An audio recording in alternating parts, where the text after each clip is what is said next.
The Automatic Millionaire, A Powerful One-Step Plan to Live and Finish Rich by David Bach।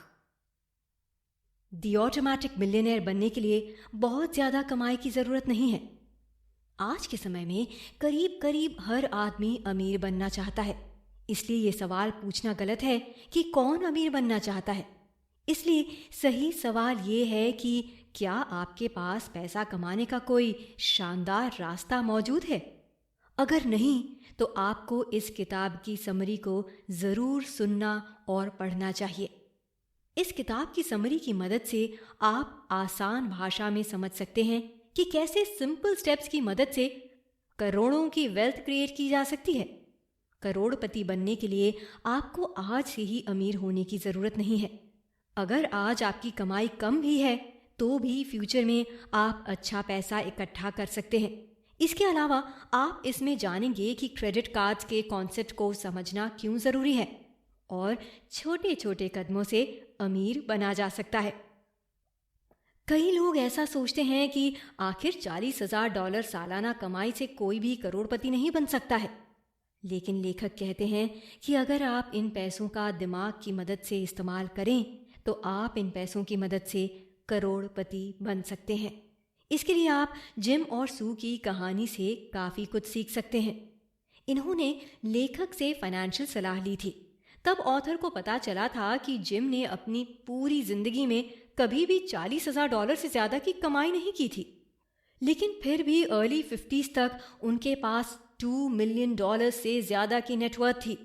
Gym और सू की कहानी से आप सीख सकते हैं कि लाइफ में अमीर बनने के लिए केवल मोटी कमाई की ज़रूरत नहीं होती है, बल्कि आप अपने खर्चों को मैनेज करके और सही जगह इन्वेस्ट करते हुए भी अमीर बन सकते हैं। आपको पता होना चाहिए कि अमीर सोच रखने वाले कभी भी दौलत को बुरा नहीं मानते और ना ही दूसरे अमीर लोगों की निंदा करते हैं। लेकिन गरीब सोच रखने वाले हमेशा अमीरों की निंदा करते हैं और बुरा भला बोलते हैं। इसलिए सबसे पहले आपको अपनी सोच को बेहतर करना होगा। आगे ऑथर जिम की कहानी बताते हुए कहते हैं कि 52 साल के जिम मैकिंटायर एक यूटिलिटी कंपनी में मिडिल मैनेजर थे। वो डेविड की क्लास में एक स्टूडेंट थे। एक दिन जिम ने डेविड से पूछा कि क्या वो उनकी वाइफ के साथ एक मीटिंग फिक्स कर सकते हैं ताकि वो उनसे उनके फाइनेंशियल सिचुएशन के बारे में कुछ डिस्कस कर सकें। जिम अगले महीने रिटायर होने की सोच रहे थे। एक ही कंपनी में काम करते हुए उन्हें 30 साल हो चुके थे और उनकी सालाना आय कभी भी $40,000 से ज़्यादा नहीं थी। डेविड यानी ऑथर को कभी ऐसा नहीं लगा कि जिम अमीर होंगे, लेकिन फिर उन्हें अपनी दादी से सुनी हुई वो कहावत याद आई, नेवर जज a book by its cover. तो कुछ दिनों बाद जिम और उनकी वाइफ सू ऑथर के ऑफिस उनसे मिलने पहुंच गए। बातचीत आगे बढ़ी। जिम ऑथर को अपने प्लान के बारे में बताने लगे कि वो रिटायरमेंट के बाद क्या क्या करने वाले हैं। अब क्योंकि वो कम उम्र में रिटायर हो रहे थे तो डेविड जानना चाहते थे कि जिम ने क्या सोचकर ये फैसला लिया है। डेविड बोले, दोस्त, इतना आगे तक जाने की ज़रूरत नहीं है। ज़्यादातर लोग जिनसे मैं मिला हूँ वो अपने अर्ली 50s में भी रिटायर होने की नहीं सोच पाते। डेविड की बात सुनकर जिम और सू ने एक दूसरे की तरफ देखा। जिम ने कहा, तो आपको नहीं लगता कि हम लोग अमीर हैं? यही तो मैं जानना चाहता हूं कि आप खुद को अमीर कैसे बोल सकते हो? डेविड ने जवाब दिया। दोनों ने डेविड को अपने फाइनेंशियल डॉक्यूमेंट्स दिखा दिए। पहली चीज जो डेविड ने नोटिस की वो ये थी कि उनके ऊपर कोई कर्जा नहीं था, यानी ज़ीरो डेट। मैकिंटायर कभी कोई उधार लेते ही नहीं थे। दोनों के 2 बच्चे थे जो कॉलेज की पढ़ाई पूरी कर चुके थे। उनके अपने 2 घर भी थे। एक में वो लोग रहते थे जिसकी वैल्यू थी $450,000। उनका दूसरा घर एक रेंटल प्रॉपर्टी था जिसकी वैल्यू $325,000 थी। डेविड को यह भी पता चला कि उन्होंने अपने दोनों घरों का लोन भी पूरा पे कर दिया था। उनके रिटायरमेंट अकाउंट में जिम के पास $610,000 और सू के पास $72,000 का बैलेंस था। ये पैसा उनके 401k अकाउंट में सेव था। साथ ही उन्होंने $1,60,000 के म्युनिसिपल बॉन्ड्स भी ले रखे थे और इसके साथ इन दोनों के बैंक के सेविंग अकाउंट्स में $62,500 कैश पड़ा था। डेविड हैरान थे। कुल मिलाकर मैकिंटायर की नेटवर्थ $2 मिलियन के करीब पहुंचती थी। यानी वो अमीर लोग थे। उन्हें अपनी इन्वेस्टमेंट पर इंटरेस्ट मिलता था और अपने रेंटल हाउस से हर साल उन्हें $26,000 की कमाई होती थी। अब डेविड की समझ में आया कि क्यों जिम जल्दी रिटायर होना चाहते हैं। इतनी दौलत जिम और सू ने खुद इकट्ठा की थी। उन्हें पुश्तैनी संपत्ति नहीं मिली थी। लेखक कहते हैं कि उन्होंने इतना पैसा कंपाउंडिंग की मदद से कमाया है। कंपाउंडिंग का जादू देखने के लिए अगर आप हर दिन $10 भी अलग करें और उसमें 10% का सालाना रिटर्न मिले तो फिर आपके पास $7 लाख जैसी बड़ी अमाउंट 30 सालों के अंदर इकट्ठा हो जाएगी। और यही रकम 10 साल बाद यानी 40 सालों में $2 मिलियन के आसपास हो जाएगी। इसलिए देर मत करिए और आज से ही ऑटोमेटिक मिलियनेयर बनने के सफर की शुरुआत कर दीजिए। अपने आप का ख्याल रखना जरूरी है, इसलिए किसी और को भुगतान करने से पहले अपने आप को भुगतान करें। हम सभी के पास बहुत सारे खर्च होते हैं। कुछ ऐसे खर्च होते हैं जिन्हें हम अवॉइड नहीं कर पाते हैं, जैसे कि टैक्सेस, रेंट, इंश्योरेंस। अभी तक हम ये सोचते हुए आए हैं कि बिना इन खर्चों को पूरा किए हुए हम अपने लिए पैसों को अलग नहीं कर सकते हैं। लेकिन अब हमें अपनी इस मानसिकता को बदलना होगा। हमें इस बात को मानना होगा कि पहले खुद के लिए पैसों को बचाना बहुत ज़रूरी है।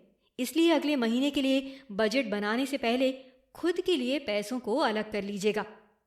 आपको ये कदम काफ़ी छोटा लग रहा होगा, लेकिन आगे चलकर आपको यही कदम करोड़पति बनाने का काम करेगा।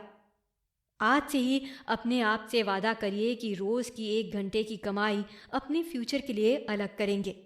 एवरेज अमेरिकन अपनी ग्रॉस इनकम के 5% से भी कम की सेविंग करता है, जिसका मतलब हर दिन के काम का 22 मिनट, जो कि कम है, क्योंकि ऑटोमेटिक मिलियनेयर बनने के लिए आपको अपनी कमाई का 10% सेव करना चाहिए। लेकिन आपको इस 10% को सेव करने के लिए साल के अंत का इंतजार नहीं करना है, बल्कि हर पेचेक से अपने फ्यूचर के लिए पैसों को अलग कर लेना है। 35 सालों तक लगातार रोज के $14 बचाइए और उसे सही जगह इन्वेस्ट करने से 10% का रिटर्न मिलेगा ही, जिससे आपके पास $1.6 मिलियन का पहाड़ खड़ा हो जाएगा। ऑटोमेटिक मिलियनेयर बनने के लिए सेविंग अकाउंट में ऑटोमेटिक पेमेंट सेटअप करिए। चलिए जिम और सू मैकिंटायर की कहानी पर एक नज़र फिर से डालने की कोशिश करते हैं। इन्होंने ठीक ठाक कमाई के बावजूद मिलियनेयर तक का सफर तय किया था। इनकी सफलता के कई राज हैं, लेकिन सबसे बड़ा रीजन इनका बजटिंग है। एक सिंपल सा रूल रखना चाहिए कि इंसान को बहुत ज्यादा डिसिप्लिन के भरोसे भी नहीं बैठना चाहिए। इंसानी फितरत ही बंदिशों को ज्यादा पसंद नहीं करती है। इसलिए जिम और सू ने फ्यूचर की बजटिंग को अपने हिसाब से अरेंज किया था। सबसे पहले तो उन्होंने अपने सेविंग अकाउंट को ऐसे सेट करवा दिया था कि महीने की शुरुआत में ही सबसे पहले उनके फ्यूचर के लिए पैसे अलग से इन्वेस्ट हो जाया करते थे। आज के समय में आप भी ऐसा SIP की मदद से कर सकते हैं। इसलिए लेखक सलाह देते हैं कि मिलियनेयर बनने के लिए सेविंग अकाउंट में ऑटोमेटिक पेमेंट सेटअप करना ही चाहिए। लेखक कहते हैं कि ज़्यादातर लोग सोचते हैं कि अमीर बनने का सीक्रेट है जल्द से जल्द पैसे कमाने के मल्टीपल तरीके ढूंढना। लोग अक्सर कहते हैं, अगर मैं ज़्यादा पैसा कमा सकता तो अमीर होता। आपने कितनी बार ये बात अपने जानने वालों को कहते सुना है? लेकिन उस आदमी से पूछ लीजिए जिसे पिछले साल ही इंक्रीमेंट मिली है। उससे पूछिए क्या वो ज़्यादा पैसे सेव कर पाया? आपको जवाब शायद ना में मिलेगा। क्यों? क्योंकि सच्चाई ये है कि जितना हम कमाते हैं उतने ही हमारे खर्च भी बढ़ जाते हैं। लेकिन ऐसा नहीं होना चाहिए। चाहे अभी आपकी कमाई कितनी भी हो, तो भी आप ऑटोमेटिक मिलियनेयर बन सकते हैं। जिम मैकिंटायर ने भी बेसिक सैलरी से शुरुआत की थी, लेकिन जिम कहते हैं कि ट्रिक ये है कि आप अपनी छोटे छोटे खर्चों पर गौर करिए और सेविंग पर ध्यान दीजिए।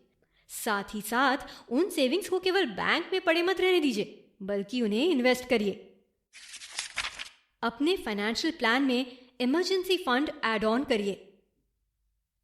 ये बात भी सच है कि जिंदगी में किसी भी चीज की कोई गारंटी नहीं है। आज के समय में किसी भी चीज़ की गारंटी की उम्मीद करना भी खुद को धोखा देना ही है, भले ही वो खुद लाइफ ही क्यों ना हो।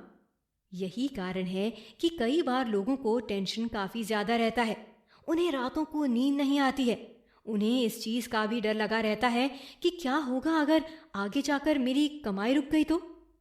इसी टेंशन को कम करने के लिए आपको इमरजेंसी फंड बनाकर रखना चाहिए। इमरजेंसी फंड केवल आपको फाइनेंशियल दिक्कत से दूर नहीं रखता है, बल्कि ये आपके मानसिक स्वास्थ्य को भी बेहतर रखता है। इसकी मदद से आप चैन की नींद भी सो पाते हैं। रिसर्च बताती है कि एवरेज अमेरिकन के पास केवल 3 महीनों का ही इमरजेंसी फंड होता है। इसका मतलब उन्हें बेरोजगारी का दर्द नहीं मालूम है, इसलिए इस दर्द का इलाज खुद ही करिए और 6 से 18 महीने तक का इमरजेंसी फंड अपने पास रखना चाहिए। अगर आप हर पेचेक से 5% भी अलग करें तो आप अपने लिए एक बेहतर इमरजेंसी फंड तैयार कर सकते हैं। लेकिन याद रखिएगा कि ये रियल इमरजेंसी फंड है, इसे रोजमर्रा के खर्चों में यूज नहीं करना है। इस फंड को आप तभी यूज करेंगे जब वाकई इमरजेंसी जैसी सिचुएशन आएगी। क्या घर खरीदना फायदे का सौदा है या फिर किराए के घर में ही रहना चाहिए?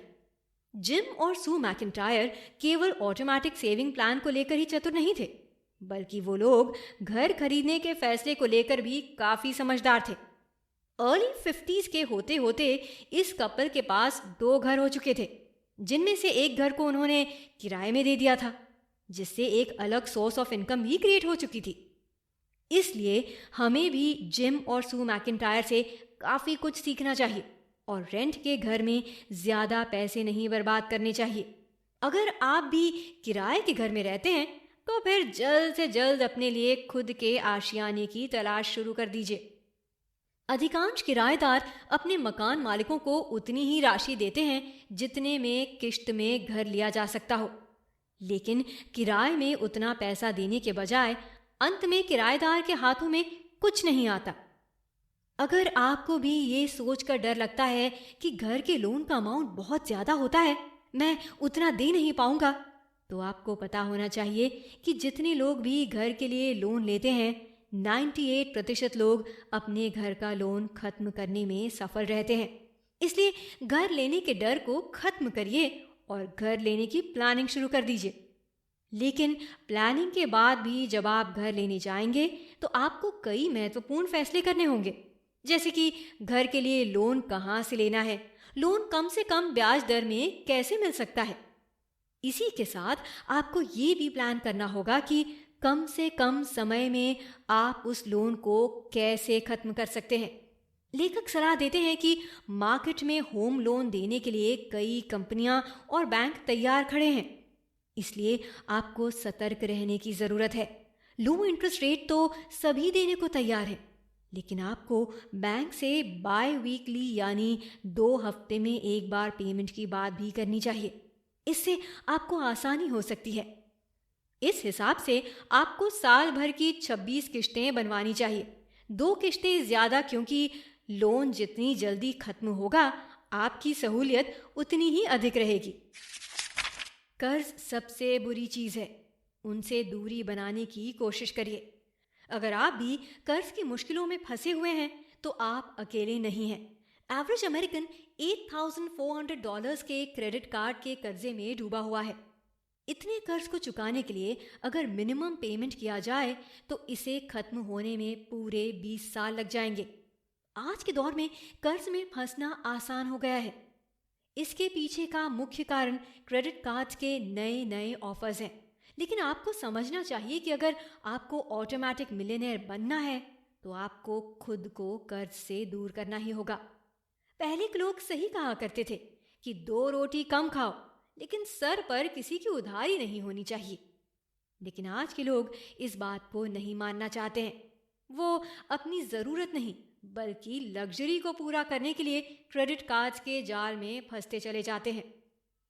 क्रेडिट कार्ड से कर्ज लेने में सबसे बड़ी दिक्कत उनके इंटरेस्ट रेट से है, जो कि मिला जुला कर 18 से 25% से भी ज्यादा पड़ते हैं। मतलब कि अगर आपसे किस्त चूकी तो कब उधार का पैसा डबल हो जाएगा आपको पता भी नहीं चलेगा। आज से ही अपनी लाइफ का रूल बना लीजिए कि बजटिंग बढ़िया करनी है और उधार से बचकर रहना है। अगर अभी आपके ऊपर कर्जा है तो आपको कुछ चीजें जरूर करनी चाहिए। सबसे पहले तो क्रेडिट कार्ड्स को यूज करना बंद कर दीजिए। जब तक आप ऐसा नहीं करेंगे तब तक आप कर्ज से मुक्ति नहीं पाएंगे। इसलिए याद रखिए कि जितना पैसा आपके बैंक अकाउंट में है उतना ही पैसा आपका है। दूसरी चीज, अपने क्रेडिट कार्ड्स के कर्ज उतारने की कोशिश करिए। इसके लिए आप क्रेडिट प्रोवाइड कराने वाले बैंक से नेगोशिएट भी कर सकते हैं। कई बार नेगोशिएशन से काफी ज्यादा फायदे हो जाते हैं। क्रेडिट कार्ड के कर्ज से बाहर निकलने का एक अहम रास्ता है कि आपको एक्टिव अप्रोच अपनाना होगा। पहला कदम यह है कि आप क्रेडिट कार्ड जारी करने वाले बैंक या कंपनी से बात करें कि आपको रीपेमेंट की शर्तों में क्या और कितनी छूट मिल सकती है। अगर बकाया बिल काफी ज्यादा है तो अधिकांश बैंक इसका रास्ता बना लेते हैं। बैंक या कंपनी अमूमन कस्टमर को छोटे छोटे किश्तों में पेमेंट का ऑप्शन दे देती हैं। क्रेडिट कार्ड के अगर एक से ज्यादा पेमेंट बकाया है तो सबसे बेहतर होता है कि डेट कंसोलिडेशन कराएं। सभी क्रेडिट कार्ड पेमेंट्स को एक अकाउंट में करा सकते हैं। इससे ये होगा कि आपको अलग अलग पेमेंट्स की बजाय एक पेमेंट करना होगा। अगर आपके क्रेडिट कार्ड का कर्ज आप पर भारी पड़ रहा है तो ऐसे समय में आपको अपने खर्चे घटाने के बारे में सोचना चाहिए। Start feeling rich today. आप इसके लिए ऑटोमेटिक चैरिटी अकाउंट भी सेटअप कर सकते हैं। आपको बता दें कि ऑटोमेटिक मिलियनेयर स्ट्रैटेजी भी आपको रातों रात करोड़पति नहीं बना सकती है, लेकिन ये आपको अमीर होने का एहसास जरूर करा सकती है। लेकिन कैसे? उसके लिए आप पैसों का कुछ हिस्सा चैरिटी के लिए सेट कर सकते हैं। पूरे फाइनेंशियल प्लान में आपको डोनेशन के लिए कुछ हिस्सा जरूर निकालना चाहिए।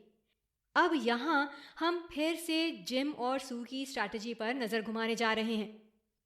जिम और सू भी अपने फाइनेंशियल सालों में डोनेशन के लिए पैसे निकाला करते थे। उन्होंने इस पेमेंट को भी ऑटोमेटिक मोड में सेट कर दिया था। बाकी पेमेंट्स की तरह डोनेशन का पैसा भी सीधे चैरिटी में चला जाया करता था। अब सवाल ये भी उठ सकता है कि आखिर कितना पैसा चैरिटी के लिए निकालना चाहिए? इसका सीधा सा जवाब तो यही है कि जितना भी आपकी इच्छा हो, लेकिन इसकी शुरुआत आप कम से भी कर सकते हैं। यानी अपनी कमाई का 1% से भी आप चैरिटी कर सकते हैं।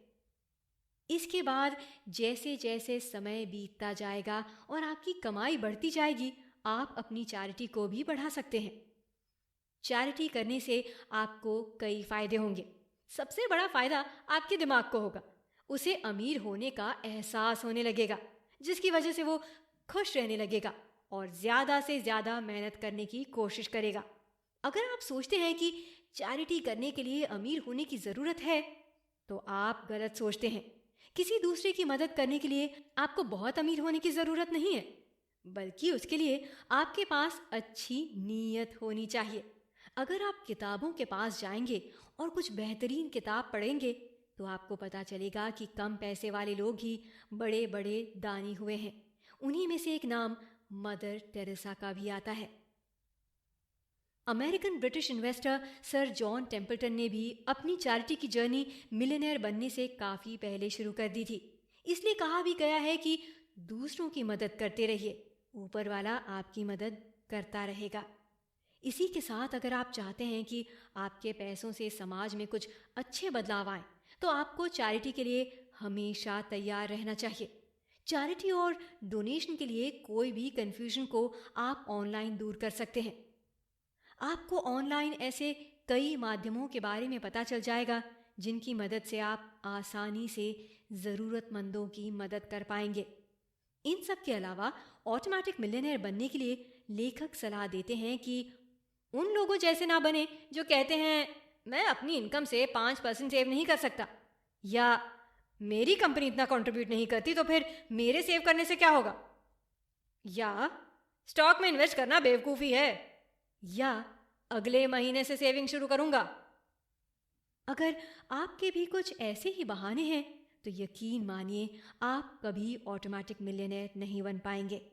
तो इसके बजाय खुद को बोलिए चाहे कुछ भी हो जाए, पहले मैं खुद को पे करूँगा।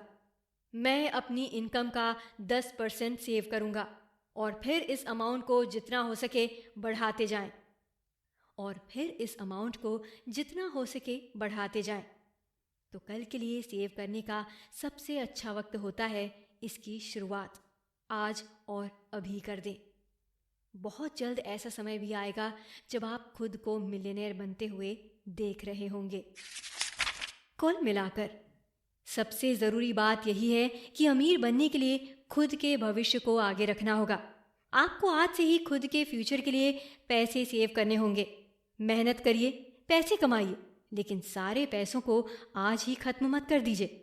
अपनी सेविंग को ऑटोमेटिक बना लीजिए। एक बार में ही ऐसा अरेंजमेंट कर लीजिए कि अगली बार जब आपकी सैलरी आए तो उसमें से कुछ पैसा सीधे आपके रिटायरमेंट अकाउंट में जमा होने लगे। गवर्नमेंट टैक्सेस, क्रेडिट कार्ड या टेलीफोन कंपनी को बिल पे करने से पहले खुद के फ्यूचर के लिए कुछ पैसा सेव करिए। यहीं से बदलाव के दिन की शुरुआत होगी। क्या करें? अब जबकि आप समझ गए हैं कि एक ऑटोमेटिक मिलियनेयर बनने के लिए हमें क्या करना है, तो बस अब कंपाउंडिंग इंटरेस्ट को अपना काम करने दीजिए। रोज के $5 सेव करना स्टार्ट करिए। खुद को पहले पे करिए और सेविंग को ऑटोमेटिक सिस्टम पर डाल दीजिए। आपको बस इतना ही करना है, क्योंकि इसके बाद तो आप आराम से बैठकर एक स्ट्रेस फ्री और खुशहाल रिटायरमेंट लाइफ जिएंगे।